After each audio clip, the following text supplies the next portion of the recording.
Hello दोस्तों, आकाश code cafe की एक नए वीडियो में मैं आपका स्वागत करता हूं और इस वीडियो में हम सीखने वाले हैं जावास्क्रिप्ट का एक और बहुत ही इंपॉर्टेंट क्वेश्चन ES6। ES6 एक अपडेट है जावास्क्रिप्ट की जो कि 2015 में आई थी, इसलिए इसे ECMAScript 2015 भी कहते हैं और ECMAScript 6 भी कहते हैं। तो बेसिकली ये स्क्रिप्ट इतनी ज़्यादा पॉपुलर इसलिए हुई थी क्योंकि इसमें बहुत ही ज़्यादा मेजर चेंजेस आए थे और इंटरव्यू में ज़्यादातर क्वेश्चन ES6 से किए जाते हैं और पूछ भी लेते हैं कि ES6 क्या है और इसके सारे मॉड्यूल को डिस्क्राइब कीजिए। तो आज के इस वीडियो में हम ES6 के सारे मॉड्यूल को बहुत ही अच्छे तरीके से देखेंगे, सीखेंगे और समझेंगे। मैं चाहता हूं कि ये वीडियो आप आखिरी तक देखें ताकि जब भी आप ये वीडियो खत्म करें उसके बाद आपको ES6 बहुत अच्छे से आ जाना चाहिए। तो आइए हमेशा की तरह बिना समय बर्बाद किए हम अपने टॉपिक पे आते हैं और देखते हैं कि ES6 के कौन कौन से फीचर इंट्रोड्यूस हुए थे। तो ES6 में इंट्रोड्यूस हुए थे let and const, arrow function, classes, template literals, default rest and split parameters, structuring assignment, enhanced object literals, promises, modules. Basically ये सारे जो फीचर्स हैं ये ES6 में इंट्रोड्यूस हुए थे और इनको एक एक करके हम समझेंगे एग्जांपल के साथ। तो चलिए शुरू करते हैं। तो सबसे पहले हम समझते हैं लेट एंड कॉन्स्ट के बारे में। तो बेसिकली लेट एंड कॉन्स्ट एक ब्लॉक स्कोप्ड वेरिएबल है और इससे पहले हम वेर यूज करते थे जो कि एक ग्लोबल स्कोप वेरिएबल था। अगर आपको लेट, वेर एंड कॉन्स्ट के बारे में ज्यादा डिटेल जानकारी चाहिए तो ऊपर आई बटन पे मैं लिंक दे दूंगा, उस पर जाइए और अच्छे से समझ जाइए लेट, वेर एंड कॉन्स्ट के बारे में। बेसिकली यहाँ पे मैं एक बहुत छोटे एग्जाम्पल से आपको लेट एंड कॉन्स्ट के बारे में इंट्रोड्यूस कर देता हूँ। तो सबसे पहले हम यहाँ लेट एक्स में 10 को लिख लेते हैं। उसके बाद यहाँ इफ कंडीशन जिसे हम बाय डिफॉल्ट ट्रू ही रखते हैं, इसके अंदर हम वापस से x को डिक्लेयर करते हैं। इस पर हम लेट सपोज हम 2 असाइन कर देते हैं और इसके अंदर हम x को प्रिंट करते हैं। तो आप यहाँ देखोगे कि हमें यहाँ पे x की वैल्यू 2 ही मिल रही है जस्ट बिकॉज ऑफ कि ये जो बाहर डिक्लेयर हुआ था उसको हम यहाँ पे नहीं ले रहे हैं, हम यहाँ पे रीडिक्लेयर कर ले रहे हैं एक ब्लॉक के अंदर। लेकिन आप यहाँ पे बाहर पे आके और console.log में x को प्रिंट करोगे तो आपको यहाँ पे 10 मिलेगी। क्यों मिल रही है यहाँ पे 10? क्योंकि जो यहाँ पे ब्लॉक स्कोप के अंदर हुआ था इसको इससे कोई मतलब नहीं है। ब्लॉक स्कोप अपने ब्लॉक में काम आता है, सिर्फ ब्लॉक में उसको एक्सेस कर सकते हैं, उस ब्लॉक के बाहर हम उसको एक्सेस नहीं कर सकते हैं। हम ब्लॉक के अंदर से ब्लॉक के बाहर की वैल्यू को एक्सेस कर सकते हैं लेकिन ब्लॉक के बाहर से अंदर की वैल्यू को एक्सेस नहीं कर सकते हैं। यही कहलाता है ब्लॉक स्कोप वेरिएबल। तो ये था लेट। एंड अगर हम कॉन्स्ट के बारे में बात करें तो कॉन्स्ट भी ब्लॉक स्कोप ही है, बस इसमें खासियत ये होती है कि हम इसमें वैल्यू को रीअसाइन नहीं कर सकते। जैसे कि अगर हमने y इक्वल टू यहाँ 10 कर दिया है और वापस से अगर हम यहाँ पे रीडिक्लेयर करेंगे तो भी हमें एरर मिलेगा कि कॉन्स्ट इज नॉट डिफाइंड। और अगर हम यहाँ पे सेम वेरिएबल को ही अगर रीअसाइन करेंगे वैल्यू, अगर हम यहाँ पे करते हैं तो असाइनमेंट टू कांस्टेंट वेरिएबल, यहाँ पे ये एरर मिल रही है। तो बेसिकली ये डिफरेंस है लेट एंड कॉन्स्ट में। तो आई होप कि आपको लेट एंड कॉन्स्ट समझ में आ गया होगा। नहीं आया तो मैं अगेन कहूंगा वो वीडियो जाके मेरा पिछला वाला देख लीजिए, उसमें आपको सारी चीजें बहुत ही क्लियरली समझ में आ जाएंगी। तो चलिए अभी नेक्स्ट टॉपिक की ओर बढ़ते हैं। अगला टॉपिक है एरो फंक्शन। तो एरो फंक्शन को समझना बहुत ही आसान है। तो अगर बेसिकली अगर हम इसे पहले के टाइम के हिसाब से बात करें तो पहले के टाइम पे हम फंक्शन स्टेटमेंट की हेल्प से फंक्शन को डिक्लेयर करते थे। लेट सपोज हमने एक फंक्शन डिक्लेयर किया, उसके बाद क्या हुआ कि हमने इसको वेरिएबल के बेस पे करने लगे। तो लेट सपोज हमने यहाँ पे लिखा कि वेर और यहाँ पे हमने लिखा सम।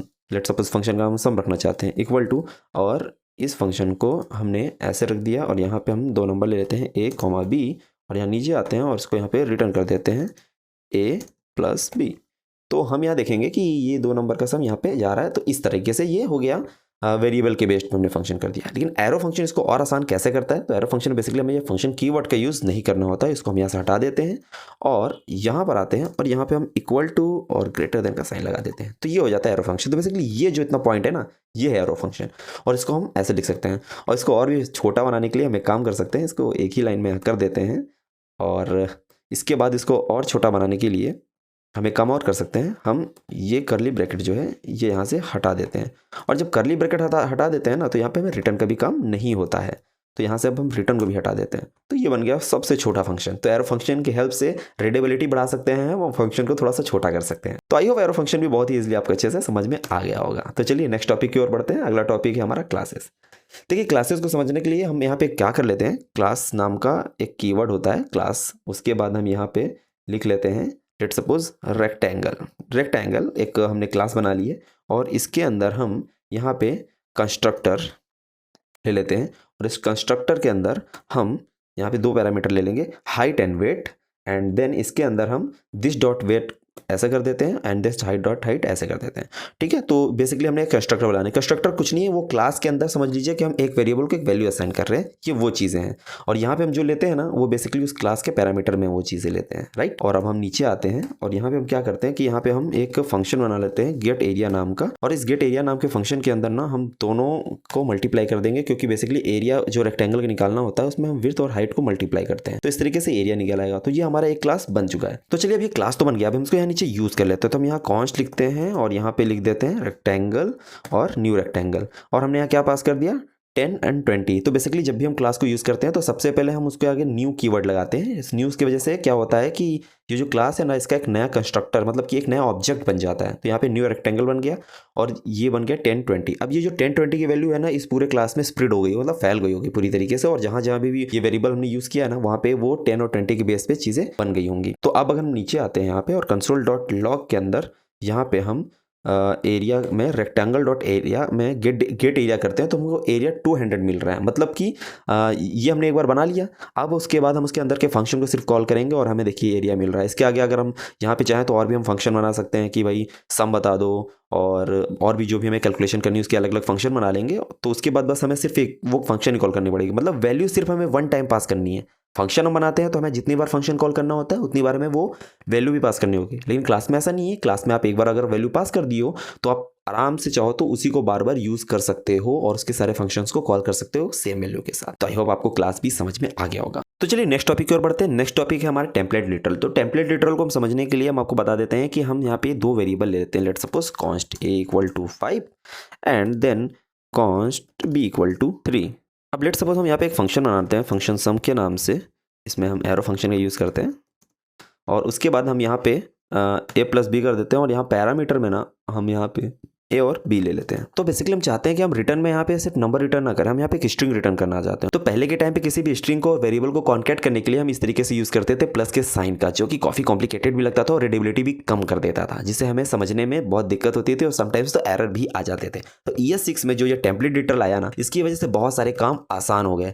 अब हम इसको आसानी से इसको हटाते हैं, यहाँ पे टेम्पलेट लिटरल लगाते हैं और टेम्पलेट लिटरल लगा के हम सेम चीज़ की सम ऑफ, यहाँ पे हम क्या करेंगे डॉलर लगाएंगे और करली ब्रैकेट के अंदर लिखेंगे ए, उसके बाद एंड सेम चीज़ अब यहाँ पे हम करली ब्रैकेट लगा के B and is A plus B. तो हम यहाँ देख सकते हैं कि ये कितनी इजी हो गया और जो हमने पहला तरीका देखा था वो कितना कॉम्प्लिकेटेड था। और तो इसकी खासियत ये है कि हम इसको मल्टीपल लाइन में भी लिख सकते हैं और कोई एरर हमें थ्रो नहीं होगी। ये देखिए राइट। अब इसको मैं आपको कॉल करा के भी दिखा देता हूँ।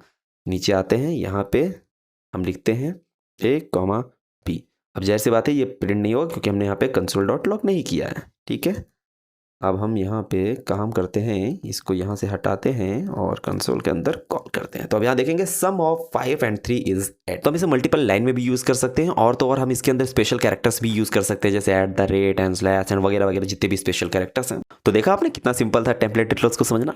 तो चलिए बढ़ते हैं अगले टॉपिक और इसमें हम देखेंगे default, rest and split parameter के बारे में। तो सबसे पहले हम देखते हैं डिफॉल्ट पैरामीटर्स क्या होता है। उसको समझने के लिए सबसे पहले मैं यहाँ पे एक फंक्शन बनाता हूँ और यहाँ पे हम फंक्शन स्टेटमेंट का यूज़ कर रहा हूँ। इसका नाम लिखता हूँ प्रिंट नेम और यहाँ पे लिखता हूँ नेम और यहाँ पे अंदर रिटर्न करा देता हूँ यहाँ से मैं कि माई नेम इज़ और ये। ठीक है, तो बेसिकली अगर हम इस फंक्शन को यहाँ पे नीचे आते हैं कंसोल डॉट लॉग के अंदर कॉल करते हैं और इसमें अगर हम कुछ पास नहीं करेंगे तो हमें एरर क्या मिल रहा है, माई नेम इज़ अनडिफाइंड। अगर हम कुछ पास करेंगे तो हमें वो नाम मिल जाएगा, लेकिन हम यहाँ पास नहीं कर रहे तो अनडिफाइंड मिल रहा है। अब हम चाहते हैं कि अगर यूज़र कोई भी यहाँ पे फंक्शन में वैल्यू पास ना करे तो भी यहाँ पे अनडिफाइंड नहीं मिलना चाहिए, एटलीस्ट कुछ अच्छा मिलना चाहिए यार, जिससे थोड़ा कानों को सुनने में अच्छा लगे। तो हम यहाँ पे सेट कर सकते हैं डिफॉल्ट पैरामीटर। तो डिफॉल्ट पैरामीटर को हम यहाँ पे आते हैं और यहाँ पे लिख देते हैं भैया अननोन है ये बंदा। अब हम इसको जब प्रिंट कराएंगे तो हम देखेंगे माई नेम इज़ अननोन। तो ये अनडिफाइंड से तो बहुत बेहतर लग रहा है। और अगर हम यहाँ कोई वैल्यू पास करते हैं, लेट सपोज यहाँ मैं पास करता हूँ आकाश, तो हम देख सकते हैं यहाँ पे हमें मिल रहा है माई नेम इज़ आकाश। तो ये होता है डिफॉल्ट पैरामीटर। अब डिफॉल्ट पैरामीटर के बाद हम देखते हैं रेस्ट पैरामीटर क्या होता है। तो यहाँ पे होता है रेस्ट पैरामीटर, मैंने कॉमा लगा दिया, कॉमा लगा के लेट सपोज मैंने यहाँ पे लिख दिया डिटेल्स। अब ये हो गया रेस्ट पैरामीटर। रेस्ट पैरामीटर को हम 3 डॉट से डिनोट करते हैं। अब हम इसको कॉपी करते हैं और यहाँ पे आते हैं हम नीचे और इसको यहाँ पे कंसोल कराएंगे। ठीक है, और यहाँ पे प्रिंट कराते हैं राइट।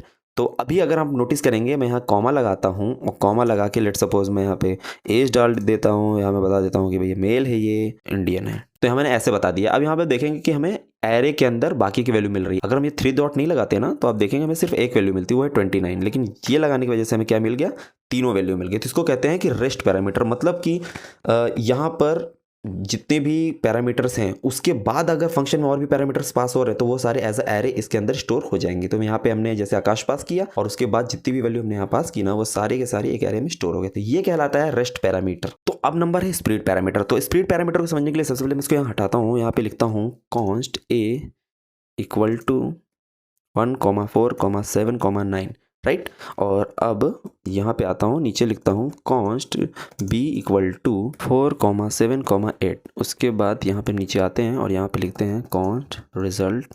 अब हम क्या चाहते हैं, दोनों को जोड़ना चाहते हैं, इन सारी वैल्यू को एक ही एरे में हम करना चाहते हैं। नॉर्मली पहले के समय हम यूज़ करते हैं ए कॉन्कैट करके और इस तरह मेथड यूज़ करते हैं, तब जाके हम दोनों कॉन्कैट कर पाते हैं। लेकिन स्प्लिट की हेल्प से अब क्या होती है, स्प्लिट जैसा कि आपको नाम से ही समझ में आ रहा होगा, ये वैल्यू को स्प्लिट करती है राइट। तो हम यहाँ पे एक एरे लेंगे, एक एरे के बाद हम यहाँ पे 3 डॉट लगाएंगे, यहाँ पे हम ए लिखेंगे और फिर कॉमा लगाएंगे और फिर 3 डॉट लिखेंगे और बी लिखेंगे। अब इससे क्या होगा, ए की जो एरे की वैल्यू होगी वो स्प्लिट हो जाएगी, इसके अंदर फैल जाएगी, मतलब ये 1479 इसके अंदर आ जाएगी, फिर कॉमा लग जाएगा। अब हम जब इस रिजल्ट को यहाँ पे कंसोल कराएंगे तो हम देखेंगे हमें 1479478 यानी कि सारे नंबर्स थे वो हमें कैलकुलेट करके मिल रहे हैं। तो बेसिकली ऐसा सिर्फ हम एरे के साथ ही नहीं, ऐसा हम ऑब्जेक्ट के साथ भी करते हैं। तो चलिए मैं फटाक से आपको दिखा देता हूँ कि यहाँ पे ऑब्जेक्ट 1 है लेट सपोज, और ऑब्जेक्ट 1 के अंदर यहाँ पे हम लिखते हैं नेम आकाश, कॉमा लगाते हैं और यहाँ पे लिखते हैं एज 25 एंड उसके बाद नीचे आते हैं कॉन्स्ट ऑब्जेक्ट 2 इक्वल टू, यहाँ पे लिख देते हैं कि भाई एज जो है वो 67 और जेंडर जो है वो है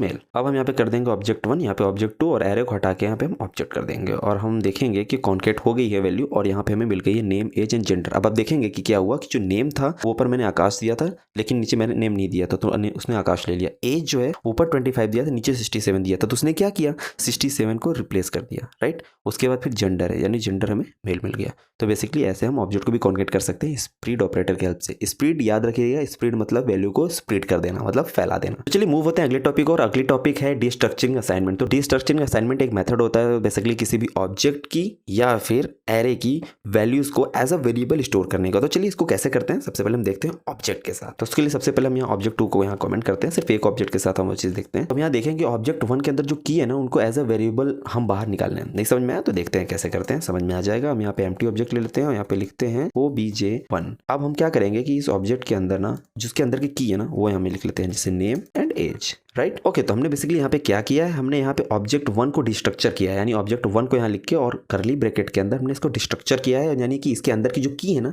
उनकी जो वैल्यू उनको एज अ सेम वेरिएबल मिलेंगे जो उनकी की है।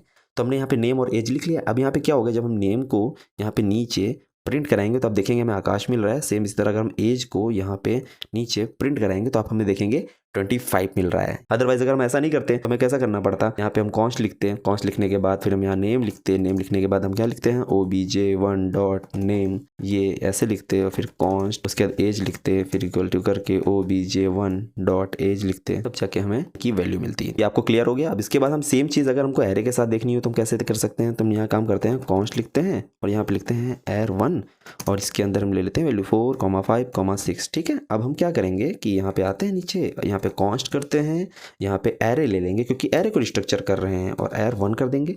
अब इसके अंदर हम क्या करेंगे, इसके अंदर हम लिखेंगे num1, num2, num3 राइट। अब हम यहाँ कॉपी करते हैं, इसको नीचे आते हैं, इसको देखेंगे तो वहाँ हमें 1 मिल रहा है, इसको फिर कॉपी करते हैं, यहाँ नीचे आते हैं तो हम देखेंगे हमें 2 मिल रहा है और यहाँ पे आएंगे तो हम इसको कॉपी करके नीचे डालेंगे तो हमें तीसरा नंबर मिल रहा है। तो यानी 4, 5, 6 जो कि अलग अलग नंबर थे उनको अलग अलग हम वेरिएबल में असाइन कर लिए डायरेक्टली डिस्ट्रक्चरिंग की मेथड से। तो ये भी आपको क्लियर हो गया होगा।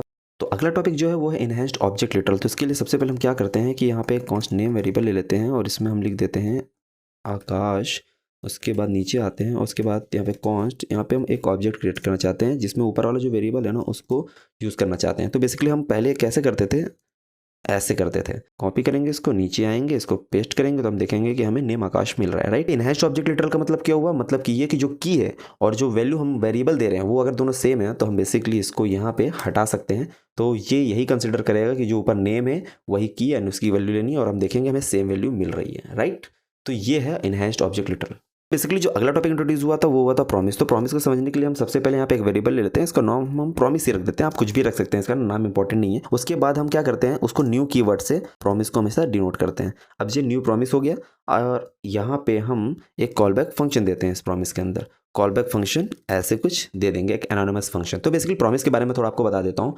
प्रॉमिस हम वहाँ यूज़ करते हैं जहाँ पे हमें लगे कि हाँ ये ऑपरेशन होने में हमें टाइम लगेगा और बिना इसके रिजल्ट के हमें आगे नहीं जाना है, नेक्स्ट लाइन पे मूव नहीं करना है, वहाँ पे हम प्रॉमिस का यूज़ करते हैं। बेसिकली प्रॉमिस क्या करता है कि वो हम उसके अंदर जो भी ऑपरेशन देते हैं वो या तो पूरी तरीके से फुलफिल होगा तो रिटर्न करेगा या तो रिजल्ट फेल हो जाएगा तो रिटर्न करेगा और उसके बेसिस पे हम अगली लाइन पे मूव होते हैं। तो चलिए इसको हम यहाँ पे एक दे देते हैं कि सेट टाइम आउट करो भाई, और टाइम आउट के अंदर सेट टाइम आउट होना चाहिए 1 सेकंड का और इसके अंदर यहाँ पे पैरामीटर में हम दो चीज़ें मिलती हैं हमें प्रॉमिस के अंदर। पहली तो मिलती है हमें रिजॉल्व और दूसरी मिलती है हमें रिजेक्ट। ठीक है, तो हम यहाँ पे रिजॉल्व का यूज़ करेंगे कि 1 सेकंड के बाद, यानी ये प्रॉमिस कंप्लीट होने में 1 सेकंड लग रहा है, और यहाँ पे रिजॉल्व होने के बाद रिजॉल्व के अंदर यहाँ पे कुछ भी प्रिंट कर दो, ABC हम यहाँ पे रिटर्न करा देते हैं। और उसके बाद हम नीचे आते हैं और आप देखेंगे कि यहाँ पे प्रॉमिस डॉट देन लगाते हैं, क्योंकि वो प्रॉमिस जब कंप्लीट होगा तो वो देन के अंदर आए, और देन के अंदर हम यहाँ पे इसमें हमें डेटा मिल जाएगा, और हम यहाँ पे console.log के अंदर ये रिजल्ट को यहाँ पे हम प्रिंट करा लेंगे। ये देखिए 1 सेकंड हो गया, और 1 सेकंड बाद हम यहाँ देखेंगे हमें ABC मिल गया है। तो बेसिकली ये होता है प्रॉमिस। अगर प्रॉमिस को और डीप आपको समझना और अच्छे से जाना समझना है तो कृपया करके और कोई वीडियो देख लीजिए, या फिर आप मुझे कमेंट सेक्शन में बताइए, मैं आपके लिए वीडियो बना दूंगा। तो चलिए मूव होते हैं नेक्स्ट टॉपिक की ओर। तो अगला टॉपिक है मॉड्यूल। लेट्स सपोज कि हमारे पास यहाँ पे 2 फाइलें हैं, index.js एंड file.js। मैं चाहता हूँ कि इस file.js में एक फंक्शन है बनाया हुआ जिसे हम index.js में यूज करना, तो हम कैसे कर सकते हैं। तो बेसिकली उसके लिए हम यहाँ पे एक फाइल, सबसे पहले एक फंक्शन बना लेते हैं। अब ये फंक्शन मैंने यहाँ बनाया है इसको, लेकिन यूज़ मैं करना चाहता हूँ index.js में। तो उसके लिए हम क्या करेंगे, यहाँ से सबसे पहले इसको एक्सपोर्ट कर लेंगे। एक्सपोर्ट मतलब ये यहाँ से हमने बाहर के लिए भेज दिया है। अब यहाँ पर हम आते हैं, हम इंपोर्ट कर लेते हैं। हम इंपोर्ट कहाँ से करना है, हमें यहाँ से करना है फोल्डर A से, फोल्डर B से, फिर file.js से। ठीक है, अब हम यहाँ पे कौन सा फंक्शन है, फंक्शन का नाम है सम।